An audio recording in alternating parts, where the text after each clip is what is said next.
How about I do a tabletop review on the Cold Steel Range Boss? Deja vu, bro. Yeah, that's a very deja vu blade. I'll talk about that. They're now calling it the Range Boss. A by request folding knife review from one of my awesome TMP Patreon Clubhouse donors. Be one. The reason the show is in excellent health, highly motivated, is due to the Patreon donors. Thank you so much. Link below. Join and stay for your lifetime is my simple request. For your lifetime. Yeah, dude contacted me. He's like, hey, are you going to review the Range Boss? I looked it up. I'd heard about it. Hadn't really looked at it. And then as soon as I saw it, I was like, hold on a second. Here comes a deja vu thing. I'm like, that looks exactly like Jim Austin's Cold Steel collaboration called The Broken Skull that I reviewed and raved about. And that knife has been discontinued for some time. Sadly, we know this. Cold Steel was sold. Lynn Thompson is not in charge anymore.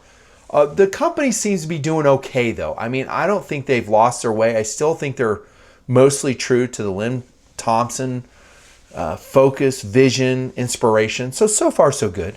I don't think they've fallen off a cliff by any means, but they're not exactly spitting out the new designs they were when Lynn was at the steering wheel. But when he was at the steering wheel, that original Jim Austin Cold Steel collaboration came out, The Broken Skull. Go look up my review on that. I might link it below. That one had CTS XHP steel, far superior than this 4034 value steel. That XHP is awesome. It's a powder metallurgy steel. 6 colors it came in. I'm talking the Broken Skull. There's a company, by the way, called Snaggletooth, and they make a quick deployment device. You can snap on the spine of either your Range Boss, because this is kind of the same knife, really, or the Broken Skull. And I do have that on my Broken Skull, and I wish I had it with me. I don't really know where the knife is. It's around somewhere. It's probably in a motorcycle pant somewhere. But these are, I say these because I think of this as a reiteration of the Broken Skull in a value formulation. So instead of a really awesome steel, we're getting 4034, which is a ThyssenKrupp German steel. Some say it's like one step below 4116. It is soft in nature. We're going to check its edge after cardboard testing, which you're probably watching right now. So I'll give you my take on that right now. It's not my favorite steel by a long shot. I think Aus 8 would have a higher hardness, edge retention. Even 440C having more carbon and chromium would be a better choice. Why did they go with 4034? Well, the answer is not. A lot of knife guys think it's a conscious decision. Like, well, let's go with 4034. I'm trying to see where this is made. I don't think it's a Taiwanese blade. But usually it's because they found a quantity of a steel and they got it for a really good deal. And they're going for a value price point. That's generally why. Yeah, this is a Taiwan knife. So somehow, some way, Cold Steel got a hold of some 4034. They decided to roll it into the Range Boss. By the way, this is just me talking. I didn't talk to anyone at Cold Steel, so I could be completely and totally wrong. But I think this is kind of how it is. So they got a quantity and they just used it. That's why. Ideally, Aus 10 would have been a good choice. Didn't happen. So it's not, I honestly, dudes, I'm going to be honest. I wish they would have used 8CR13 MOV, a steel which I absolutely love for its price point. Yeah, let's check its edge after cardboard testing. And by the way, I cut a fair amount of cardboard with this. Did really good initially. And then as long as I was moving the blade, it did pretty good through the test. And right now the edge is crap. Look at that, dudes. So we're seeing the softness and the lack of edge holding on a 4034. It doesn't really matter with you guys, though, because you don't use your knives. You don't, not usually. Yeah, that edge is horrific. It needs some work. Yeah, and that was a lot of cardboard testing I did. I did have a, what was it, a SOG Aegis AT tested alongside of it, and it did fantastic, by the way.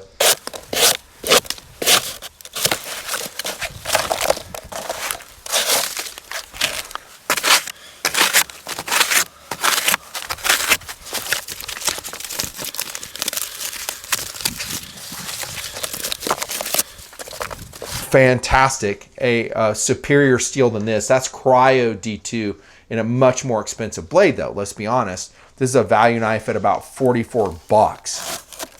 So with 4034 serve your purposes, yes, I think you'd be fine. The upside is it's going to be easy to sharpen. It has a high chromium content, very similar to 4116. I think 4116 even has more.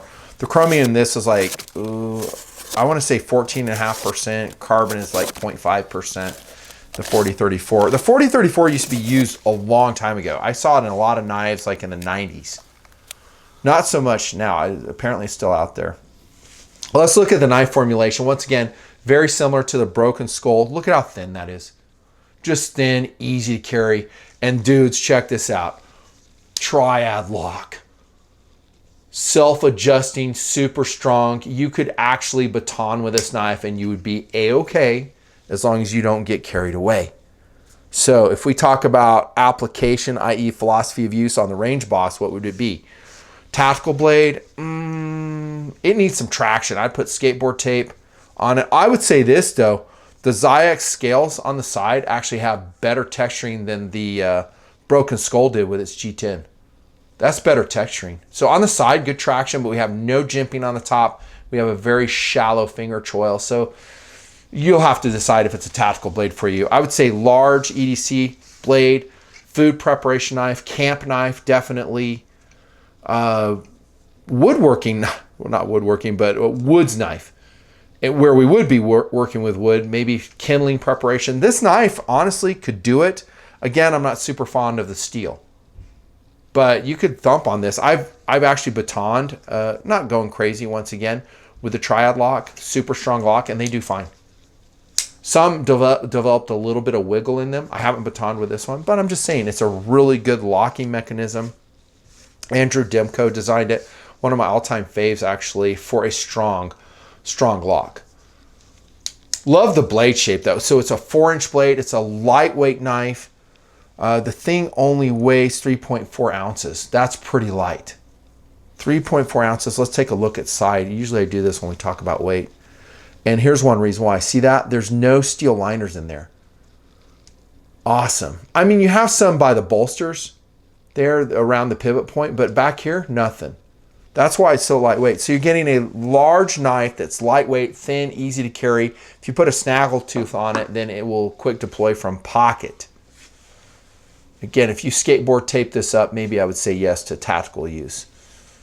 Yeah, I love the clip shape, though. It's fantastic. Stonewash finish. Nice labeling. Cold Steel does that right. Every company should do this. Label your freaking knives. Please. There's the data on it. I've engraved it. Triad lock. I love how Cold Steel does this. So that's a slotted, ambidextrous, dual thumb stud that we can deploy. I said dual. It's actually reversible thumb stud. It's set up for right hand carry right here. You could reverse it for left use. So, and I don't have the other clip in it. I probably lost it. I'm a righty though, and it's set up for me right here, so I don't really care. Usually Cold Steel will put a different clip in there for you left hand users. Proud from the handle, just like the Broken Skull was. Really nice handle to blade ratio, just like the Broken Skull. Centering, perfect. Deployment, excellent. Nice loud lockup with a Triad. No movement at all, even after my stabbing tests. One thing I was going to tell you is the reason I like that removable thumb stud is so we can use a consistent angle sharpener on that. Even though we don't have a flat, this is a flat ground blade, we could actually just lay the blade on the table with this thumb stud out of the way. It just gets out of the way. I love that Cold Steel does that. That's what I'm saying. Good looking blade too. It comes in some different colors. What did I see? Not a lot, like black, this brown, which is my favorite, and then one other color I forget. But it's only 44 bucks, dude. That's a cheap knife. 44 bucks. Large knife. This would be maybe a good fanny pack knife. You guys know how I use like the Almar Eagle in my fanny pack as a backup emergency defensive knife. You could use this. This is going to be about actually a little bit heavier, not much, but it has the strength of a Triad lock, same reach, 4-inch blade, and actually better traction. Let's take a look at those scales in closer detail. Really nice traction on it. No hot spots. I think the handle's pretty comfortable. And the clip, it's good. I don't know if it's really set up for thick tactical pants. You can see the spacing on it somewhat tight. 3-screw attachment though, so it's gonna be a strong knife. Single-sided adjustment point, by the way, if you care. And let's check retention on that sucker. See if I can shake it out on her off the camera. Yeah, I would say the retention's just about right. Would I buy one? Yeah. Even with a 40-34 steel, I would totally buy a Range Boss. I think it's a great looking knife. I could think of a dozen other uses I haven't even talked about, like a kitchen prep knife. You betcha. High stainless capability with that high chromium content once again. It is recommended. Recommended. And you'll see it on tabletop from time to time. And we are done. That Fancy Project thanks all the donors once again. Actually, anybody who tunes in and watches the show after all these years, thank you so much for your support. And if you can't, flip a couple bucks per month, thanks for watching. I really appreciate it. I don't know where I'll post this. I've been posting most of the knife reviews on the B channel. Make sure you subscribe to the B channel in FaceTube. Oh, I'm sorry. It's called YouTube. Yeah. Subscribe there and you'll see a lot of knife reviews posted there. And I talked to my donors and they, I think, are allowing me to throttle back a little bit on the gun reviews. I'll probably do like 2 to 3 per month. That's kind of my goal right now, all subject to change. 2 to 3 per month, and I hope to do, some really fun stuff. Keep watching, you'll see. Going in some traditional directions and maybe a couple new directions. Nut and Fancy Project continues with your support. See you next video.